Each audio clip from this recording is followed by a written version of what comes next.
Hi, and welcome back.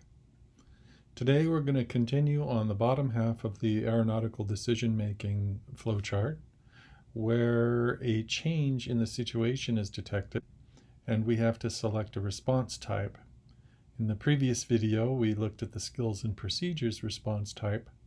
This time, we're going to move over to the headwork side.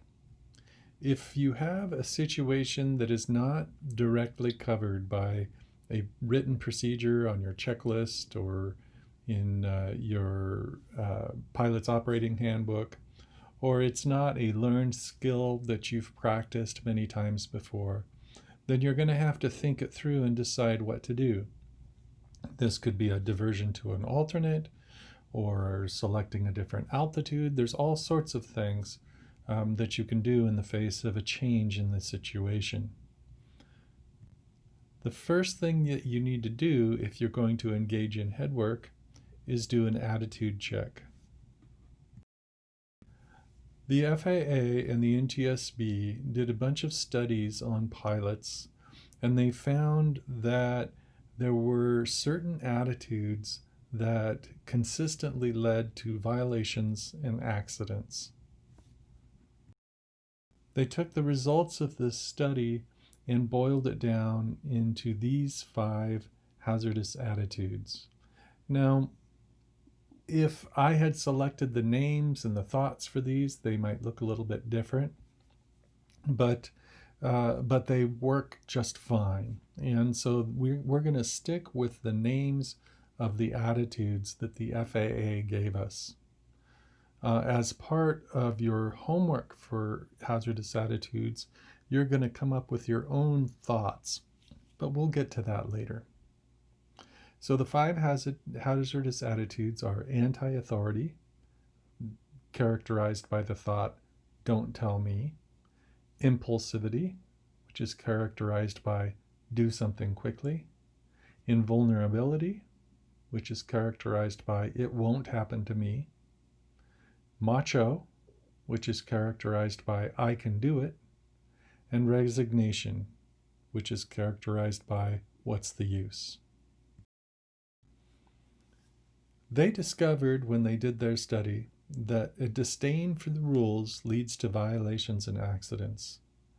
This includes disdain for the rules even in driving. There was a strong correlation between people's driving records and their likelihood of getting a violation or an accident in aviation.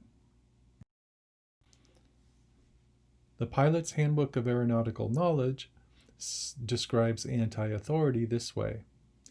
This attitude is found in people who do not like anyone telling them what to do. In a sense, they're saying, "No one can tell me what to do."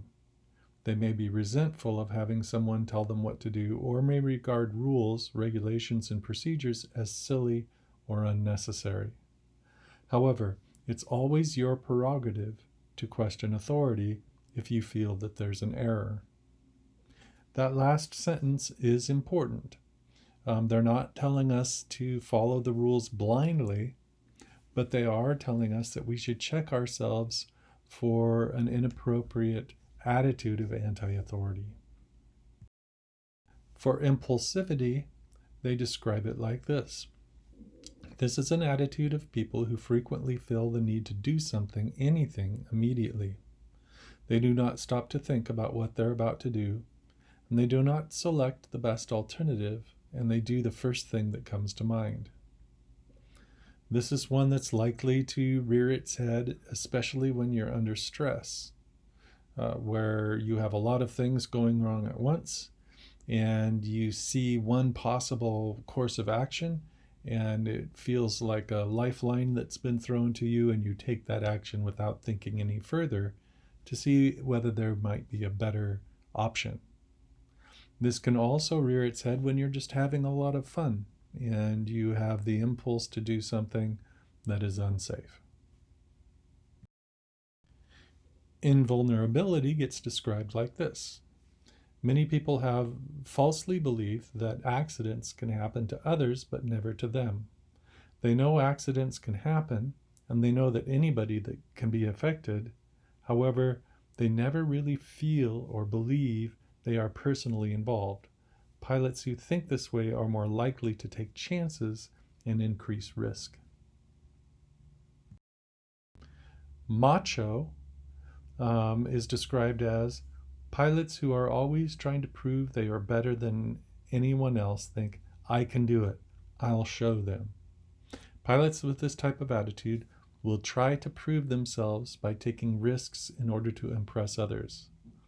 While this pattern is thought to be a male characteristic, women are equally susceptible.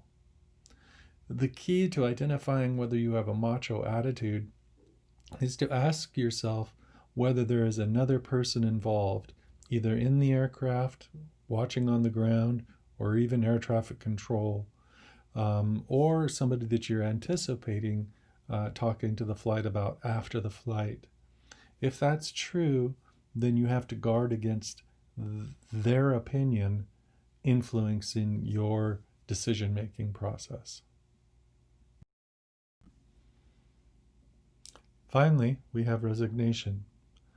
Pilots who think, what's the use, do not see themselves as being able to make a great deal of difference in what happens to them. When things go well, the pilot is apt to think that it is good luck. When things go badly, the pilot may feel that somebody is out to get me, or attribute it to bad luck. The pilot will leave the action to others for better or worse. Sometimes such pilots will even go along with unreasonable requests just to be the nice guy. And that can sometimes include unreasonable requests from air traffic control.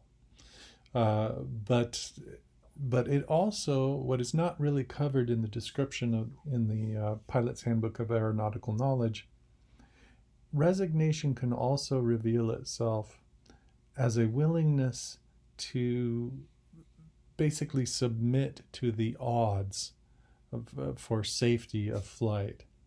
So if you get in a position where you, for instance, find yourself saying, gosh, this engine better keep running because I have no place to go, but then you don't do anything about it, that's a form of resignation too.